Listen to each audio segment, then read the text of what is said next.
안녕하세요. 오늘은 외국어 학습의 특징에 대해서 알아보겠습니다. 외국어를 학습한다, 외국어를 습득한다. 이 어떤 말이 더 옳은지에 대해서는 나중에 설명드리기로 하고요. 저는 외국어를 학습한다 라는 데 초점을 맞춰서 이야기해 보겠습니다. 외국어 학습 특징에 대해서 굳이 그렇게 알아야 돼 라고 생각하신다면 그거 알 필요 없습니다. 충분한 내적 동기가 있어서 외국어 학습에 어떤 걸림돌 없이 계속 쭉 해나갈 수 있다면 최고죠. 하지만 외국어를 잘하거나 못하거나 아니면 내가 이제 막 배우기 시작했거나 아니면 배운 지 오래됐거나 상관없이 외국어를 배우다 보면 어느 순간 보이지 않는 유리벽에 쿵 하고 부딪힐 때가 있거든요. 이건 누구나 다 마찬가지예요. 그 유리벽에 부딪히는 순간이 어떤 느낌이냐면 왜 회도 안 되지?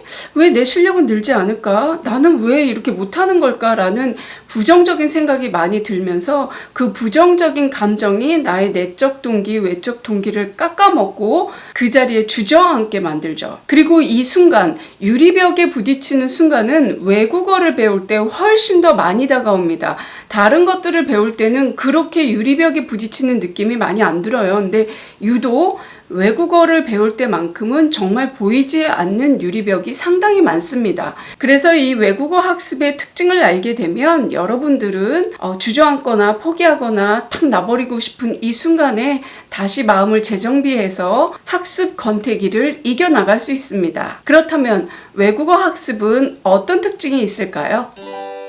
첫째, 목적에 따라 학습 방법이 달라진다. 여러분들은 외국어를 왜 배우세요? 그 배우는 목적에 따라서 여러분들의 학습법은 달라져야 합니다. 외국어를 배우는 대부분의 사람들은 사실은 공인시험을 준비하기 위해서 많이 배웁니다. 그런데 공인시험 준비를 하다 보면, 그러니까 외국어 공부를 하다 보면 어느 순간에는 나도 외국어를 굉장히 유창하게 하고 싶다라는 희망이 생기거든요. 그랬을 때는 조금 다른 식으로 외국어 학습을 해야 합니다. 한마디로 시험용 외국어 공부법과 의사소통용 외국어 공부법은 조금 차이가 있습니다. 따라서 자신이 이루고 싶은 학습 목표에 따라서 학습 방법과 시간 안배를 다르게 정해야 합니다. 둘째, 외국어 학습은 오래 걸린다. 외국어는 시간이 많이 필요합니다. 많은 사람들은 외국어를 1개월, 3개월, 6개월 단기간에 끝낼 수 있는 것처럼 이야기를 하기도 합니다. 저는 그게 불가능하다라고는 얘기하지 않아요. 단지 그걸 해내는 사람이 많지 않다는 거죠. 아침에 눈 떠서 잠잘 때까지 숨쉬기만 하고 외국어 공부만 한다면, 그리고 기억력이 평균 이상으로 좋다면 분명히 단기간에 가능합니다. 하지만 저처럼 평균의 기억력을 가진 평범한 사람한테는 하나의 외국어를 습득할 때까지는 많은 시간이 걸립니다. 외국어는 마라톤입니다. 단기간에 단숨에 뭔가 이루겠다라는 욕심을 가지게 되면 초반부터 힘이 빠져서 정말 포기하는 그런 불상사가 나기도 하거든요. 그러니까 그런 욕심은 버려야 합니다. 단기간에 무엇을 이루겠다라는 욕심은 스트레스를 유발하고 그 스트레스는 오히려 학습과 기억을 방해합니다. 다른 어떤 것보다도 여유를 가지고 배워야 하고요. 그리고 숙성의 시간이 필요한 게 바로 외국어 학습입니다. 많은 사람들은 내가 당장 오늘 배웠으니까 내일 써먹어야지. 물론 그럴 수 있습니다. 상황과 타이밍이 딱 맞으면. 하지만 내가 말을 뱉을 수는 있지만 그거 알아듣기는 어렵거든요. 그렇기 때문에 하나의 말을 하고 들을 때까지는 시간이 제법 걸린다. 그러니까 여러분께서 천천히 가셔도 괜찮습니다. 외국어는 속도가 중요한 게 아니라 완주가 중요합니다. 셋째, 외국어는 배워도 까먹고 안 배워도 까먹는다. 언니 도대체 배우란 말이야? 배우지 말란 말이야? 이런 생각이 드시죠? 내가 오늘 하나를 배우면 내일 2개를 까먹습니다. 그러니까 어제 배운 거, 그제 배운 거, 일주일 전에 배운 거, 한 달에 배운 거 그거 까먹었다고 속상해하지 마세요. 그거 굉장히 자연스러운 일입니다. 배운 걸 기억했다는 것만으로도 훌륭합니다. 그렇다면 내가 배웠는데 노력을 투자해가지고 배웠는데 아깝잖아요. 생각이 안 나면 그러면 어떻게 해야 될까요? 하나 배우면 2개를 까먹으니까 그럼 배울 때 2개, 3개, 4개 이렇게 학습량을 늘리면 되겠죠. 아니면 하나를 까먹지 않도록, 잊지 않도록 무한 반복하는 것입니다. 그러니까 하나를 배워도 확실하게 기억하도록 배우느냐, 아니면 어차피 까먹을 거 양을 늘려서 승부를 보느냐, 이 두 가지입니다. 이거는 여러분의 학습 목표와 학습 투자 시간에 따라서 결정해야 될 문제죠.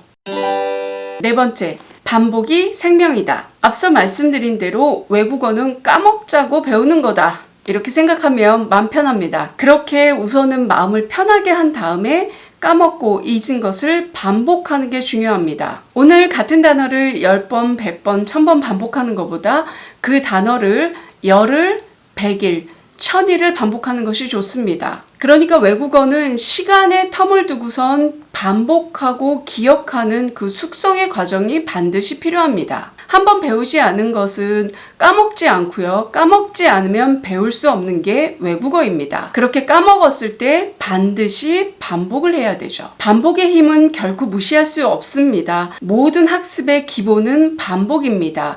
이 반복의 언덕을 넘고 나면 그 이후에 요령이라든지 터득법이라든지 학습법이 나오는 거지, 반복의 힘 없이 인간은 어떤 것도 배울 수 없습니다. 다섯 번째, 외국어 학습은 지루하다. 네, 맞습니다. 지루해요. 지루하다고 인정하면 지루하지 않습니다. 저 되게 말장난하는 것 같죠? 결코 말장난이 아닙니다. 외국어는 반복이 생명이기 때문에 지루할 수 있습니다. 여러분, 같은 걸 계속 반복하면 그 어떤 누구도 재밌게 할 수가 없어요. 기계는 같은 걸 반복할 수 있어요. 하지만 인간은 반복하면 지루해지기 마련입니다. 그러니까 외국어 학습을 하다가 지루해진다 해도 거기에 감정에 동요되지 말고 부정적인 생각을 갖지 않았으면 해요. 반복은 지루하지만 그 지루한 반복의 언덕을 넘게 되면 지루하지 않은 반복의 언덕이 있습니다. 같은 단어와 문장을 반복하는 건 지루하지만 그 단어와 문장을 여러 상황에 대입해서 말해보고 들어보고 또 보게 되면 정말 재밌거든요. 여러분께서 처음부터 무조건 영화를 본다, 드라마를 본다, 책을 본다 이럴 수도 있지만 어느 정도 반복을 통해서 기본기를 익히게 되면 그 반복된 외국어는 여러분을 정말 신나고 재미있는 세상으로 인도할 것입니다. 오늘은 외국어 학습 특징 5가지를 살펴봤습니다. 다음 영상으로는 외국어 학습에 대해서 계속 이야기해 보도록 하겠습니다. 여기는 스터디 카페였습니다. 감사합니다.